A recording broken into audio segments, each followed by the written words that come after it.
तो नमस्कार, स्वागत है आपका अपना स्टडी चैनल लर्निंग जीएस वाला में।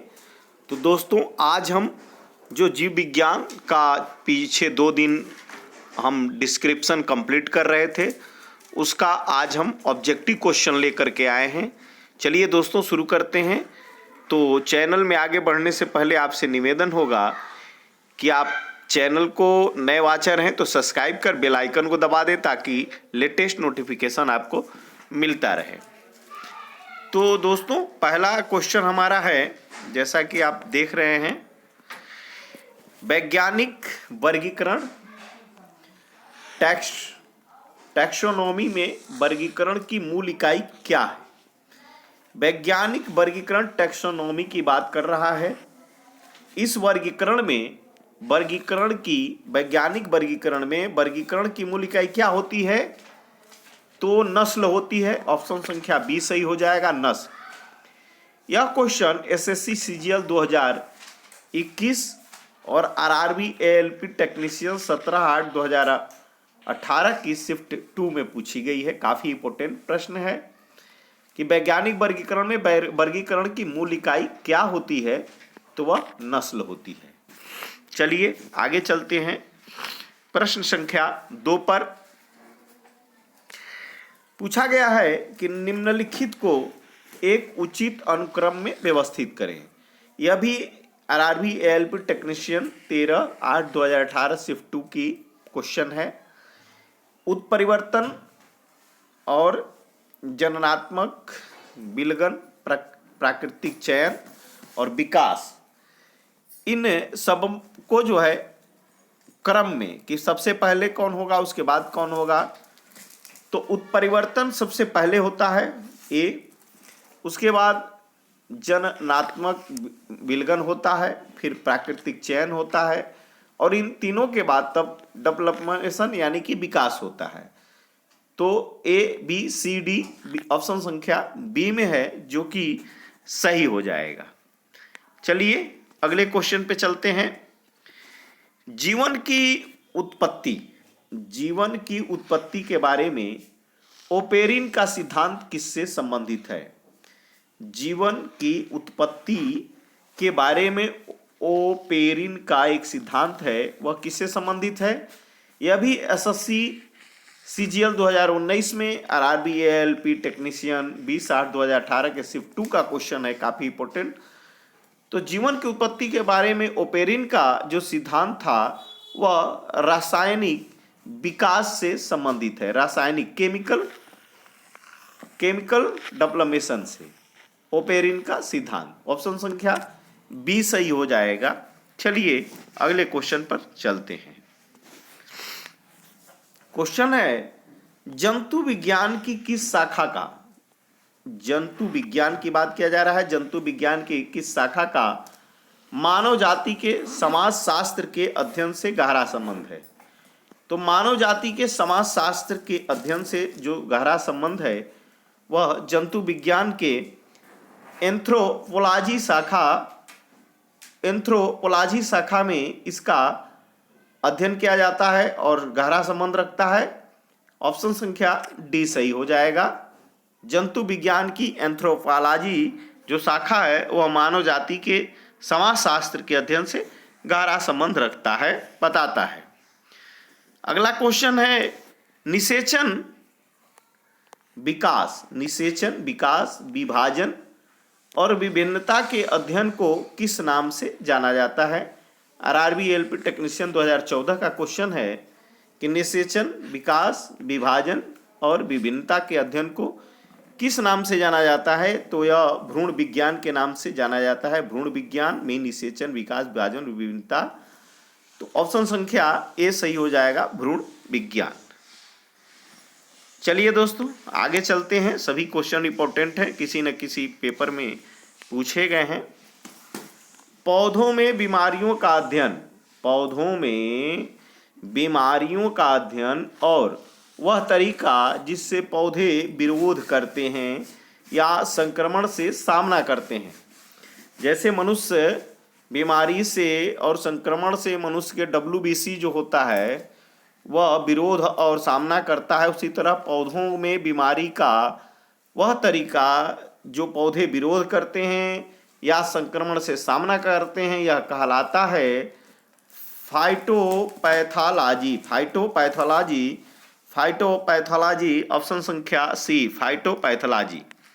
चलिए आगे चलते हैं क्वेश्चन संख्या 7 पर।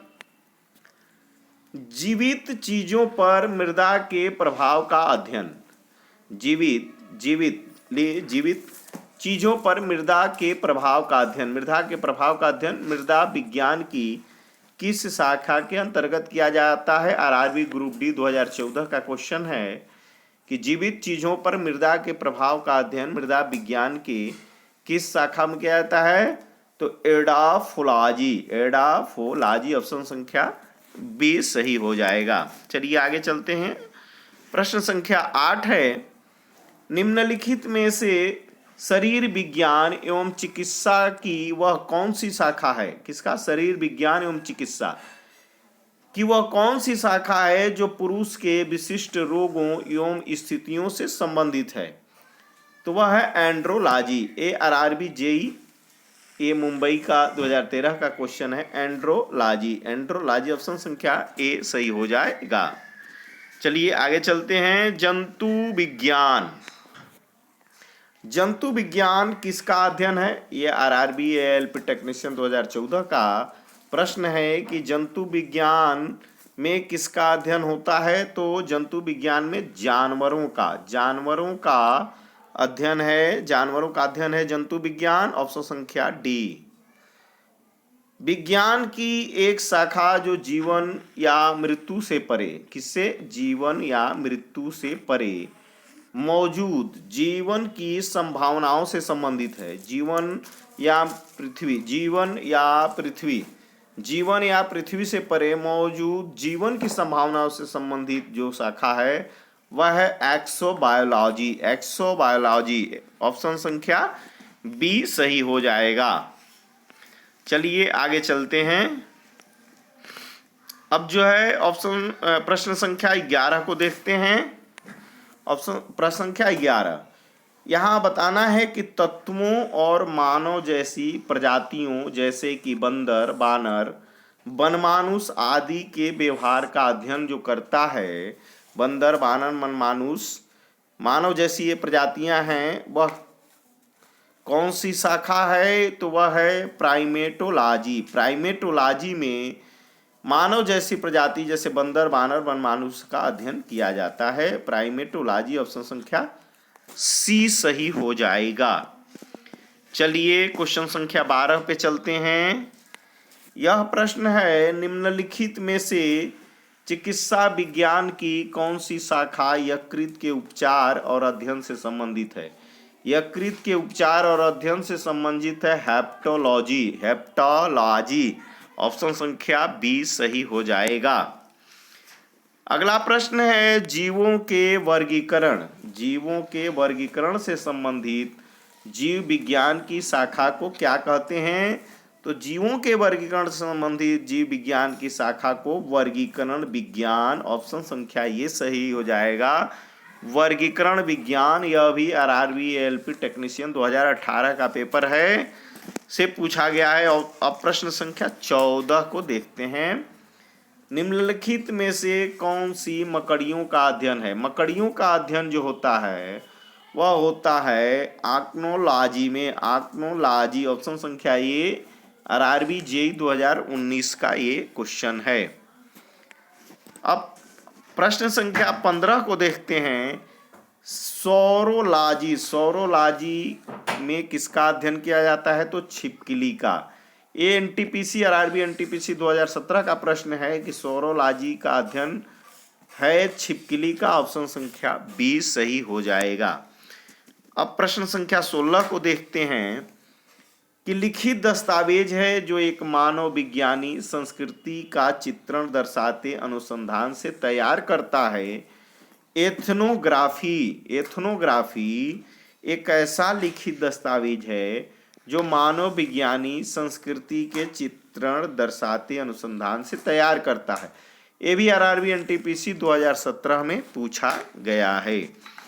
पक्षियों के अध्ययन को क्या कहा जाता है? तो पक्षियों के अध्ययन को ऑर्निथोलॉजी कहते हैं। ऑप्शन संख्या बी सही हो जाएगा, ऑर्निथोलॉजी। आरआरबी जेईई 2019 का यह क्वेश्चन है। हिमेटोलॉजी का अध्ययन किससे संबंधित है? तो हिमेटोलॉजी का अध्ययन रक्त से संबंधित है, रक्त से संबंधित है। ऑप्शन संख्या बी। आरआरबी एएलपी टेक्नीशियन 2014 का प्रश्न है, हिमेटोलॉजी जो रक्त से संबंधित है। मार्फोलॉजी, यह ग्रुप डी आरआरबी 2018 का प्रश्न है कि मार्फोलॉजी क्या है? तो जीव की आकृति, उसकी संरचना और विशिष्ट संरचनात्मक गुणों का जो अध्ययन होता है वो मार्फोलॉजी में होता है। जीव की आकृति, संरचना और विशिष्ट संरचनात्मक गुणों का अध्ययन। अब प्रश्न संख्या 20 को देखते हैं और ये हमारा लास्ट प्रश्न होगा। 20 क्वेश्चन कल भी हम लेके आएंगे कि प्राचीन काल के जानवरों, पौधों एवं अन्य जीवों के संरक्षित अवशेषों या चिन्हों के अध्ययन का विज्ञान क्या कहलाता है? तो जीवाश्म विज्ञान, पैलियोटोलॉजी जीवाश्म विज्ञान में प्राचीन काल के जानवर, पौधों और अन्य जीवों के संरक्षित अवशेष या चिन्हों का अध्ययन विज्ञान कहलाता है पैलियोटोलॉजी, जीवाश्म विज्ञान।